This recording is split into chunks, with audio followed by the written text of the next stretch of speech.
স্বরাষ্ট্রমন্ত্রী হয়তো এটা বিচার করবেন অথবা আমরা ঢাকা স্বরাষ্ট্রমন্ত্রীকে ঘেরাও দিব, এটার আমরা বিচার নিয়ে ছাড়বো। মন্ত্রী যখন একজন সন্ত্রাসী হন তার হাতে বাংলাদেশের আইন নিরাপদ না। আমাদের অনেকের ফোন ক্যামেরা থেকে শুরু করে মানি ব্যাগ তারা হলো সেখানে আমাদের চিন্তায় করে নিয়ে যায় তারা। আমি এটা প্রত্যেকটা জুমায় এক একটা জায়গায় গিয়ে থাকি। তো আমরা মসজিদ থেকে যখনই বের হওয়ার পরে আইনমন্ত্রী আসাদুজ্জামানের সন্ত্রাসী বাহিনী এখানে যে নেতৃত্ব দিয়ে থাকে আব্দুল মজিদ, চাঁদাবাদ সন্ত্রাসের জনক, এবং এখানে ইসলামী বিশ্ববিদ্যালয়ের ছাত্র দল এর যিনি সভাপতি আছেন তার নেতৃত্বে অফিসটি বিভিন্ন যে দেশীয় অস্ত্র নিয়ে আমাদের উপরে তারা হামলা করে।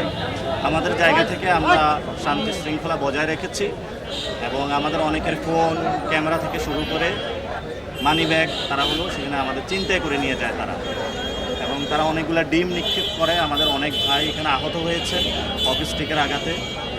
তা আমরা তিনজনে তারা মাথা ফাটিয়ে দিয়েছে। আমরা একটা সুষ্ঠু তদন্ত এবং বিচার চাই। যিনি আইনমন্ত্রী দেশের, সেখানে তার এলাকায় যদি এই ধরনের আইন শৃঙ্খলার অবনতি হয় সেই জায়গা থেকে আমরা মনে করি যে আইনমন্ত্রী তার জায়গায় থাকতে পারে না।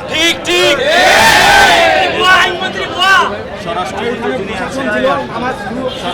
যিনি আছেন দেশের আইন শৃঙ্খলা অবনতি হওয়ায় ওনারা পদত্যাগ করা উচিত এবং আইনমন্ত্রীকে দ্রুত পদত্যাগ করিয়ে তারকে বিচারের আওতায় আনা উচিত।